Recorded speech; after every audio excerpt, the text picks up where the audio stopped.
Assalamualaikum warahmatullahi wabarakatuh. Alhamdulillahilladzi hadana lihada wa ma kunna linahtadiya laula an hadanallah. Asyhadu an la ilaha illallah wahdahu la syarikalah wa asyhadu anna sayyidana Muhammadan abduhu wa rasuluh la nabiyya ba'dah. Kaum muslimin dan muslimat dimanapun Anda berada, berjumpa kembali dengan kami untuk mengkaji ayat-ayat Al-Quran, terkhusus surat-surat pendek yang ada di juz 30 khususnya. Kita akan mengkaji selain makna, juga kita akan menelaah irama atau ritme serta keserasian bunyi yang ada di akhir-akhir ayat di dalam surat, khususnya di juz 30 atau juz amma di dalam Al-Quran. Kali ini yang akan kita kaji adalah surat Al-Lahab. Bunyinya, A'udzu billahi minasy syaithanir rajim. Bismillahirrahmanirrahim. Tabbat yada abi lahabin wa tab. Ma aghna anhu maluhu wa ma kasab. Sayasla naran dzata lahab wa imra'atuhu hammalatal hatab fi jidha hablum mim masad.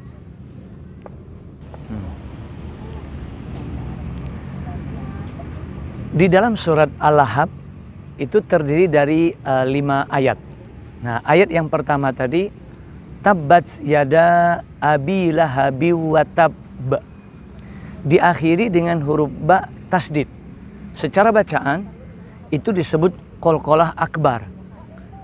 Artinya pantulannya itu ditahan dulu baru dipantulkan, tidak langsung mantul.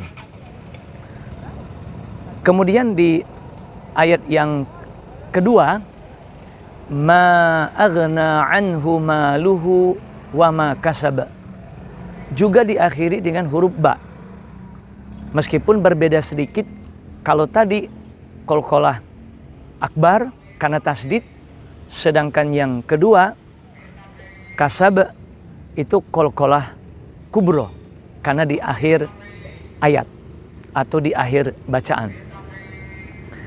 Kemudian di ayat yang ketiga, sayasla naron dzata lahab, juga diakhiri dengan huruf ba. Lagi-lagi qalqalah kubro. Kemudian ayat yang keempat, wa imra'atuhu hammalatal hatab, juga diakhiri dengan huruf ba dan qalqalah kubro juga.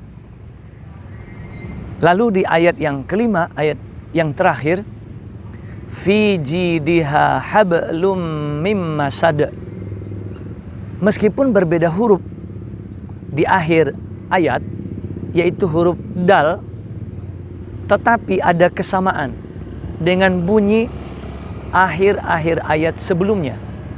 Kesamaannya adalah pada bacaan qalqalahnya. Dan karena di akhir ada huruf dal yang disukunkan, maka disebut qalqalah kubro. Itulah kesamaan atau keserasian bunyi di tiap-tiap akhir ayat yang ada di surat Al-Lahab ini.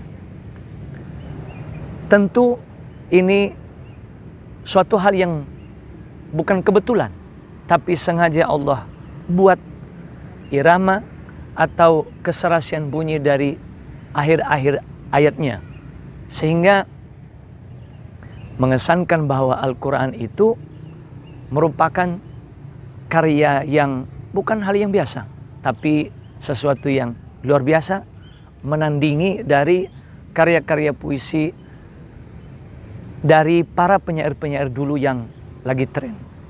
Itulah kenapa Al-Quran menjadi mukjizat yang paling besar dari Nabi Muhammad SAW. Nah, setelah kita mengkaji keserasian bunyi dari akhir-akhir ayat di dalam surat Al-Lahab, sekarang kita mau mengkaji maknanya dari masing-masing ayat supaya ilmu yang kita dapat dari Al-Quran tidak hanya dari segi keindahan irama atau ritmenya, tapi juga kita bisa memahami makna yang terkandung di dalam surat Al-Lahab tersebut. Ayat yang pertama, tabbat yada abi lahabi wa tab. Binasa kedua tangan Abu Lahab dan dia binasa. Ayat ini merupakan kutukan dari Allah kepada Abu Lahab. Abu Lahab adalah paman Nabi sebenarnya, anak dari kakeknya Nabi, yaitu Abdul Muthalib. Jadi Abu Lahab ini adik kakak sama bapaknya Nabi, yaitu Abdullah. Tetapi Abu Lahab sangat benci terhadap Nabi Muhammad karena Nabi Muhammad membawa ajaran baru berbeda dengan ajaran yang sudah ada di leluhurnya. Karena kebencian Abu Lahab kepada Nabi Muhammad, maka Abu Lahab dijuluki dengan Abu Lahab. Artinya Abu Lahab, bapak yang punya gejolak. Gejolak yang ada pada diri Abu Lahab karena kemarahannya, ketidaksukaannya, kebenciannya kepada Nabi Muhammad, maka dinamakan Abu Lahab. Jadi Abu Lahab itu julukan sebenarnya. Nama aslinya Abdul Uzza, nama aslinya. Karena dia sangat benci kepada Nabi, sangat marah kepada Nabi, maka dijuluki dengan Abu Lahab. Bisa karena kebenciannya sehingga dia dijuluki Abu Lahab, kebenciannya kepada Nabi Muhammad. Bisa juga dimanai Abu Lahab karena satu waktu nanti di akhirat dia akan dimasukkan ke dalam neraka yang menyala-nyala. Abu Lahab ya dikutuk oleh Allah karena dia menentang dakwah Rasul. Pada suatu waktu, suatu ketika Nabi mengumpulkan kaum Quraisy di satu gunung untuk menyampaikan dakwahnya, mengajak umatnya untuk mengesahkan Allah. Tetapi datanglah Abu Lahab mengutuk Nabi Muhammad karena sudah membawa ajaran baru. Karena Abu Lahab mengutuk Nabi Muhammad, maka Allah yang membalas kutukan Abu Lahab kepada Nabi Muhammad. Allah yang membalaskannya. Maka Allah katakan di ayat yang pertama, tabbat yada abi lahabin. Jadi tabbat celaka atau binasa, yada kedua tangan, abi lahab, Abu Lahab. Watabba, dan dia binasa. Jadi dalam satu ayat ini ada dua kalimat. Kalimat yang pertama, kutukan untuk Abu Lahab supaya dia dua tangannya celaka. Tetapi di kalimat kedua bukan hanya dua tangannya yang Allah katakan celaka. Watabba, dan dia celaka. Artinya diri Abu Lahab celaka. Jadi di ayat yang pertama ini merupakan kutukan dari Allah kepada Abu Lahab. Dan setiap orang-orang mukmin yang membaca ayat ini, maka setiap kali itu pula kutukan kepada Abu Lahab terus terkirim kepadanya. Jadi ini merupakan hukuman dari Allah kepada Abu Lahab yang telah mengutuk Nabi dalam mendakwakan ajaran tauhid. Nah, kemudian kita masuk ayat yang kedua. Ma aghna anhu maluhu wa ma kasaba. Ma aghna, tidak berguna. Anhu, darinya atau kepadanya atau baginya. Maluhu, hartanya. Wa ma kasaba, dan apa yang dia usahakan. Jadi harta Abu Lahab yang dia kumpulkan dan juga apa yang dia usahakan untuk menghadang dakwah Rasul, kata Allah, ma'aghna, tidak berguna, tidak bakal berhasil dan sia-sia untuk menghadang dakwah Rasul. Nah, meskipun dia terus berusaha untuk menghentikan dakwah Rasul, hartanya dia kumpulin, kemudian berbagai upaya dia lakukan untuk menghadang dakwah Rasul, kata Allah, ma'aghna, tidak berguna, nggak ada manfaatnya. Karena apa? Karena Allah terus mendukung dakwah Rasul, menolong Nabi Muhammad dalam menyampaikan risalahnya. Sehingga apa yang Abu Lahab usahakan, harta yang dia kumpulkan, tidak berhasil menghadang dakwah Rasulullah Sallallahu Alaihi Wasallam. Nah, kemudian kita masuk ayat yang ketiga. Sayasla naron dzata lahab. Sayasla itu dua kata. Sa artinya akan, yasla dia masuk. Jadi sayasla dia akan masuk. Naron ke dalam api neraka. Dzata lahab yang mempunyai gejolak. Jadi di akhirat kelak hukuman bagi Abu Lahab, dia akan masuk ke dalam neraka yang mempunyai gejolak.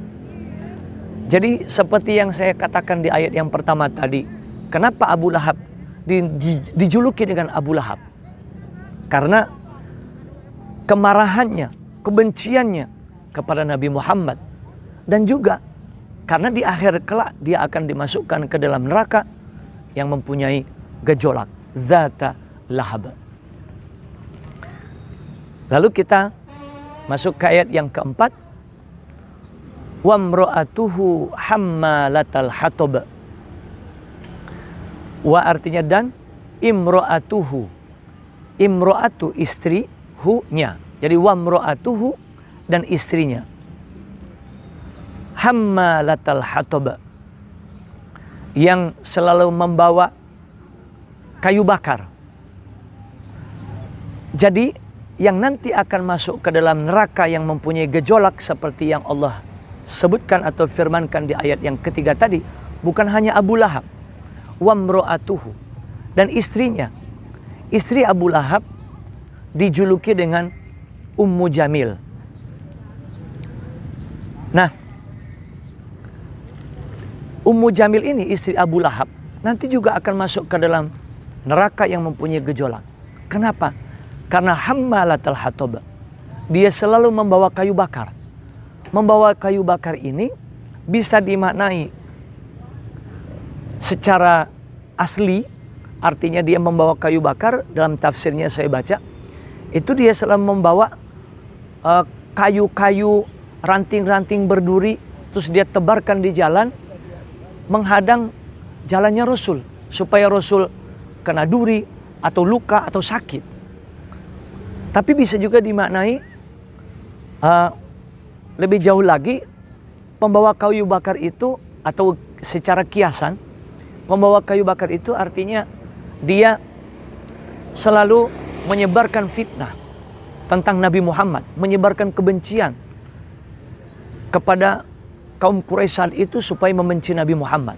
Maka disebut hammalatal hatab, pembawa kayu bakar, karena dia mengobarkan kebencian kepada kaum Quraisy saat itu.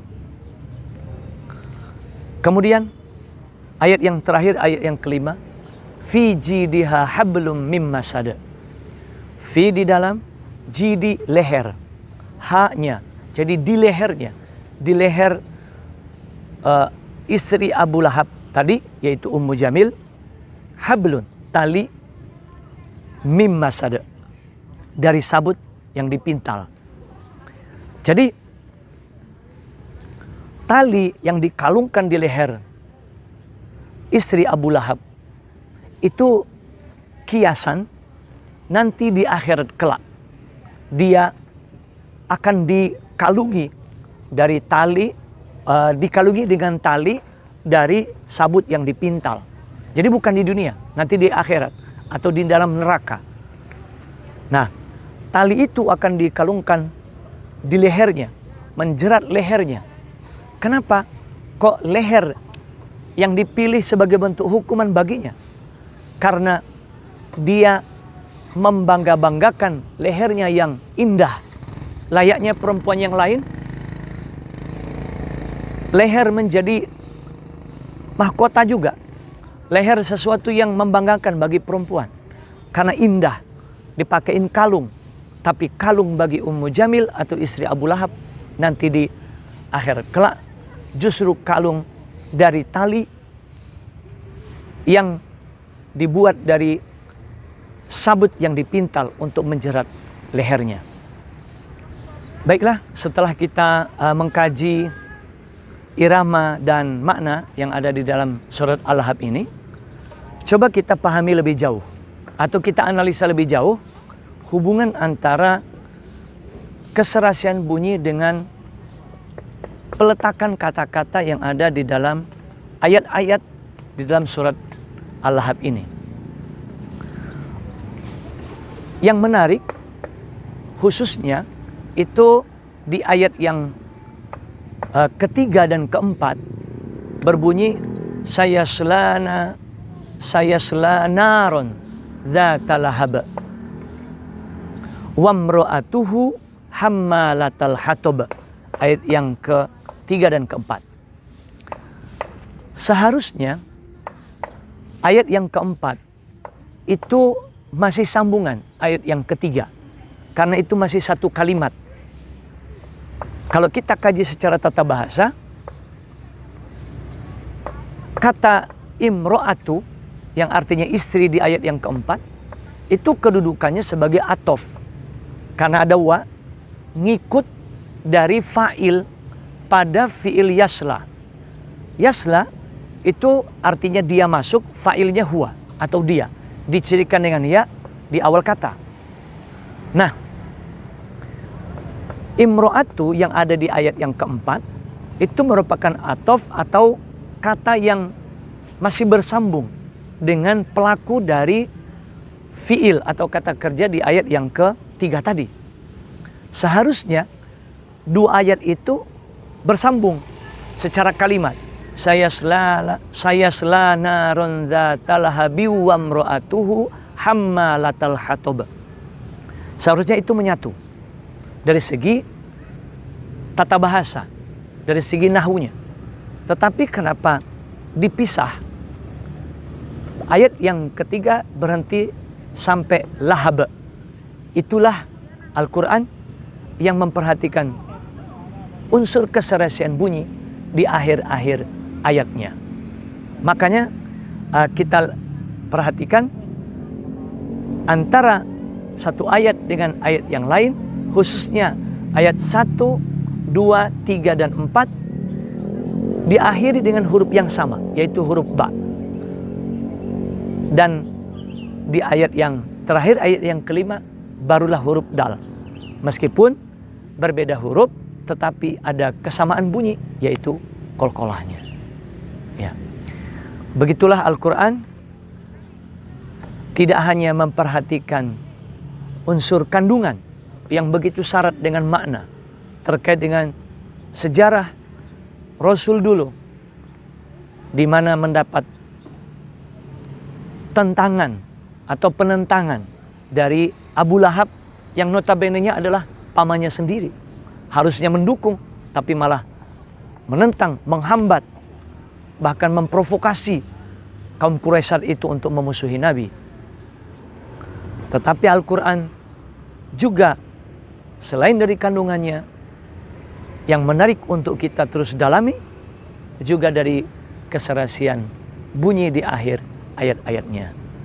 Nah, mudah-mudahan kita bisa mengambil hikmah dari kandungan ayat-ayat yang ada di dalam surat Al-Lahab ini, sekaligus membuat kita tambah cinta kepada Al-Quran untuk kita dalami, karena ternyata Al-Quran itu sangat luar biasa, dari berbagai aspek kita bisa dalami. Terima kasih, mudah-mudahan bermanfaat. Billahi taufiq wal hidayah. Wassalamualaikum warahmatullahi wabarakatuh.